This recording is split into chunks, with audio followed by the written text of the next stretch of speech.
Oke, baik. Assalamualaikum warahmatullahi wabarakatuh. Sekarang kita lanjutkan pertemuan kita yang sempat terjeda karena libur panjang, libur awal Ramadan. Jadi pertemuan kali ini saya akan lanjutkan lagi tentang materi trigonometri. Oke. Kompetensi dasar masih sama, tidak perlu saya bacakan lagi kembali karena sudah kalian dengar sebelumnya.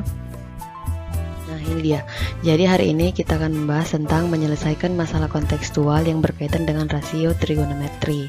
Nah, kemarin kan kita sudah belajar tentang perbandingan dalam segitiga siku-siku, kemudian menggunakan rasio perbandingan tersebut untuk menentukan sisi-sisi lainnya atau bahkan sudutnya. Nah, sekarang kita akan terapkan dengan masalah kontekstualnya, yaitu ini dengan dua masalah ini, yaitu masalah sudut elevasi dan sudut depresi. Oke.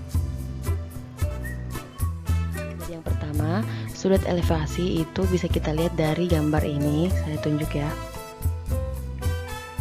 Dari gambar ini kita lihat bahwa sudut elevasi terbentuk ketika seorang anak itu berdiri dan menatap ke atas. Ceritanya dia melihat ke bagian yang lebih tinggi begitu.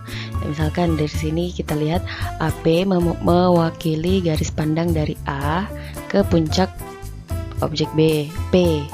Kemudian AB merupakan garis horizontal, yang ini garis mendatar. Kemudian sudut PAB disebut dengan sudut elevasi. Oke, jadi sudut elevasi adalah besar sudut dari garis horizontal ke atas. Bisa dimengerti? Jadi inilah kenapa sudut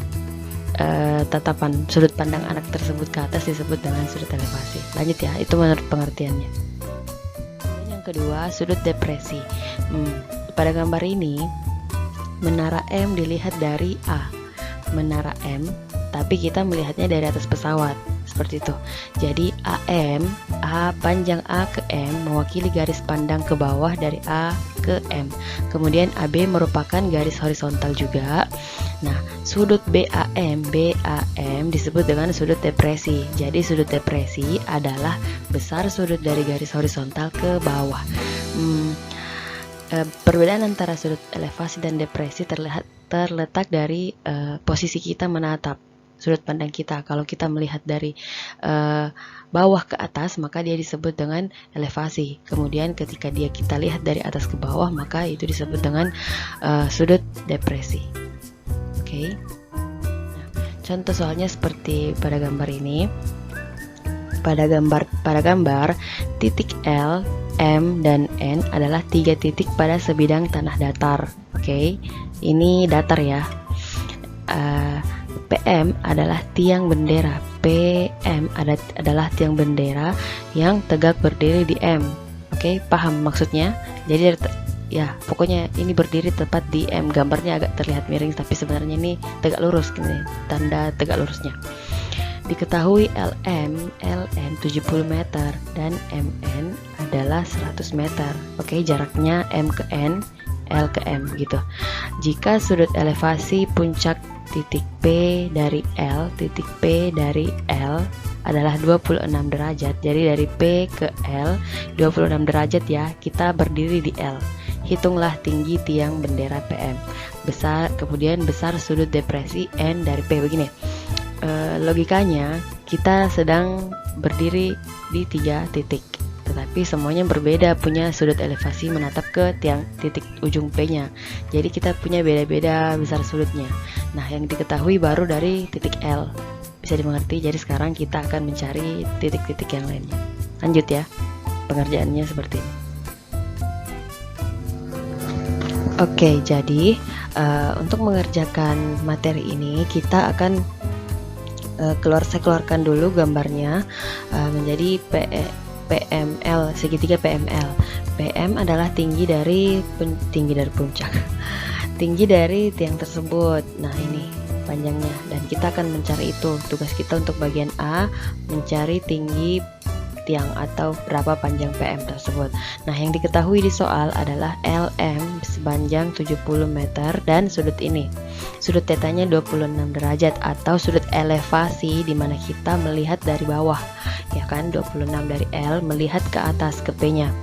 Nah, sekarang cara untuk menemukan jawabannya adalah kita butuh apa begitu. Kita lihat dari sini, kita punya sudutnya, kita juga punya sudut sisi samping dari sudut tersebut, dan kita akan mencari depannya. Maka yang berhubungan dengan sisi depan dan samping adalah apa?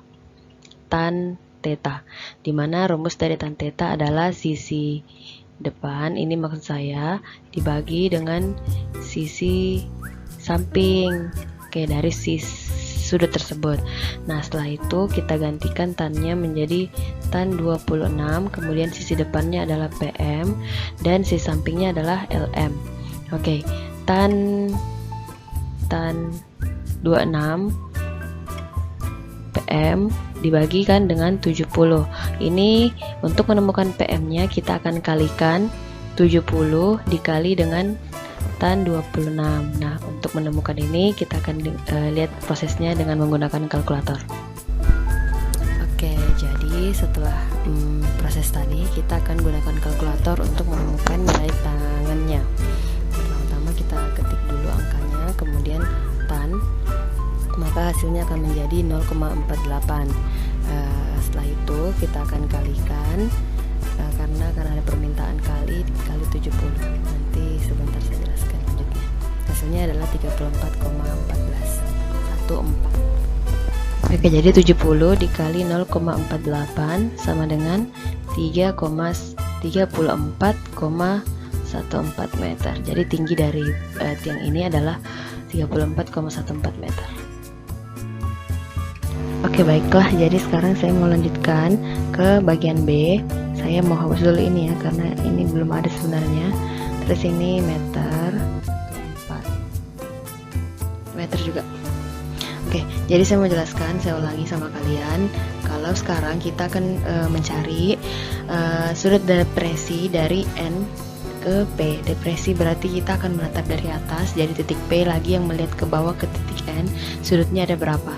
Nah, untuk memudahkan mencari sudut tersebut, kita butuh bantuan teori lain.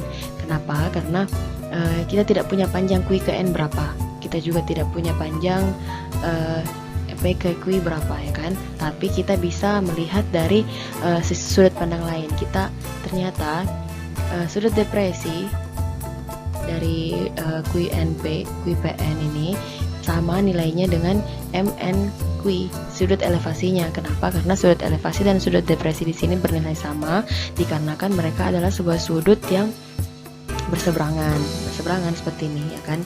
Dalam segi 4 biasanya sudah dijelaskan juga dulu, besar sudut yang bentuknya yang dibelah oleh sebuah diagonal itu akan bernilai sama dengan aturan mereka berseberangan. Oke, jadi dengan cara seperti itu berarti sekarang kita bisa melanjutkan, kita bisa kerjakan soalnya